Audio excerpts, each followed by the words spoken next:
오늘 새벽 112에 신고가 접수됐습니다. 딸이 아파트 복도 앞에서 흉기에 찔렸다는 내용이었는데요. 경찰이 현장에 출동했고 호흡과 맥박이 없는 상태로 발견된 여성은 곧바로 병원으로 옮겨졌지만 끝내 숨지고 말았습니다. 출근하려 집을 나섰던 여성에게 흉기를 휘두른 남성은 다름 아닌 전 연인이었습니다. 여성이 집에서 나오기만을 숨어서 기다리다가 미리 준비한 흉기를 휘두른 겁니다.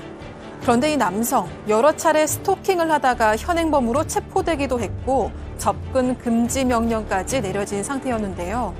집요한 스토킹 끝에 살인으로까지 이어진 이번 사건을 좀 더 들여다보겠습니다.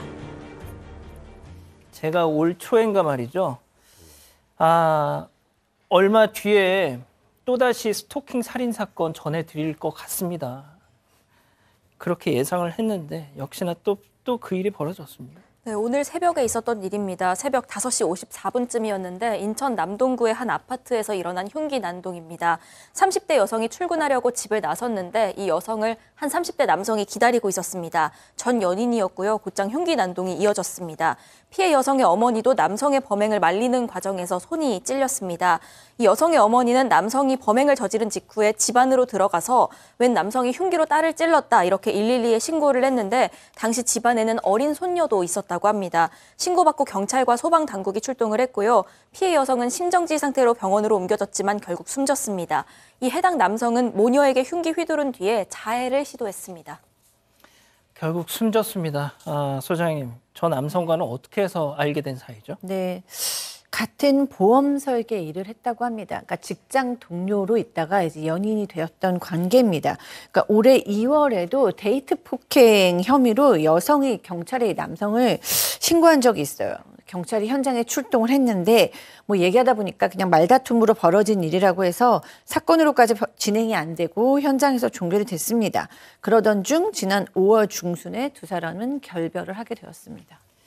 헤어지자고 통보를 했는데 집요하게 끈질기게 매달렸던 거겠죠? 네, 뭐 어떻게 보면 헤어지자 그랬으면 충분히 그냥 헤어지면 되는데 이게 헤어지고 난 다음에도 헤어지자는 말이 나오는 그 순간부터 집요하게 스토킹을 합니다.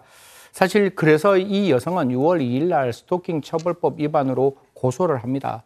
근데 어떻게 됐는지 분명히 이 부분에 분명히 가스라이팅도 있을 수가 있을 것 같은데 그 고소를 일단 취소를 합니다. 그러니까 피해자에게 이게 문제가 되고 난 다음에 2일 날 취소가 되니까 그 다음에 수사를 못 하다가 다시 6월 9일 날 다시 한번 이게 인근을 배회를 하는 거예요. 이 남자가. 그러니까 다시 이제 경찰에게 신고가 되었고 신고되자마자 지금 이 사람은 현행범 체포가 되었고 우리가 이 뒤에 지금 스토킹으로 살해가 일어났다라는 거를 우리가 지금 이야기를 하고 있는 겁니다.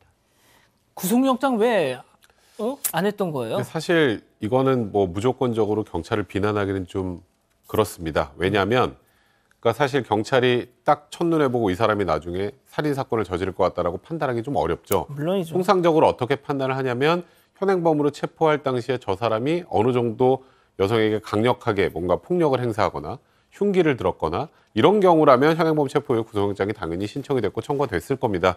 그런데 일단 저 당시에 흉기나 이런 것들을 소지하지 않은 상태였고 그러다 보니까 경찰 입장에선 이 남성을 현행범으로 체포를 하긴 했지만 영장 신청까지는 너무 과하다고 판단했기 때문에 일단 뭐 잠정 조치 신청을 법원에 하게 됩니다. 그러니까 접근 금지나 통신 제한 명령을 받은 거죠. 일단 그 정도라면 이 남성이 더 이상 추가적으로 범행을 범하진 않을 거다라고 일단 경찰은 판단할 수밖에 없었던 것 같습니다. 자, 들으신 것처럼 경찰이 보기에 이 남성 흉기 위협 등은 하지 않았기 때문에 뭐 스토킹 구속되진 않은 채로 수사를 받고 있었습니다. 자, 그런데 이 살인 사건 발생 나흘 전에 이런 일이 있었습니다. 체크포인트 짚어보죠. 뭘 반납했다는 거죠? 이 스마트워치 얘기입니다. 나흘 전인 지난 13일에 피해 여성이 스마트워치를 반납했습니다. 피해 여성이 스마트워치 지급받은 게 지난 6월 2일이었고요. 그리고 나서 112 신고 시스템에 등록도 됐습니다. 하지만 여성이 지난 13일에 경찰에 직접 가서 더 이상 연락도 없고 지금은 위험하지 않고 괜찮은 것 같다면서 이 스마트워치를 반납한 것으로 전해지고 있습니다. 백 변호사님. 네. 그러니까 철저하게 연기를 한 거예요. 정말 그 순간 그 D-Day를 앞두고 어떻게 보면 철저하게 자기의 어떤 그걸 외면적으로 좀 속이면서 상대방의 경계를 완전히 해제시킨 겁니다. 그러니까 현행범 체포됐다가 풀려나고 뭐 통신 제한 조치나 뭐 접근 금지 명령 같은 것도 잘 지키고 한 달 정도 지나서 피해자가 스마트워치도 반납할 정도의 상황이 되고 이제는 끝났다고 생각할 만큼 피해자를 방심하게 만들고 그 이후에 집 주변에서 피해자를 기다리다가 저런 범행을 저지른 겁니다. 이건 명백하게 계획범죄라고 봐야 할 것 같고요. 일단은 지금 이 가해한 남성도 본인이 가슴 쪽에 자해를 했다고 하지 않습니까? 그래서 치료를 받고 있는 중이고 치료를 마치면 정확한 범행 동기, 범행 계획 등을 조사할 예정이라고 합니다. 일단 일반 살인죄가 아니라 특가법상 보복살인 혐의를 적용해서 조사를 이어갈 것으로 지금 보입니다. 승희 의원님, 저희가 참 이게 뭐 뻔한 얘기 계속 뭐 진짜 입버릇처럼 해봤자 뭐 바뀌는 건 없고 계속 사건은 벌어지고 사람은 계속 죽어나가고 아니 저는 진짜 물론 이번 사건처럼 경찰이 저 사람은 범행을 저지를 것 같아 너 구속 이럴 수는 없죠.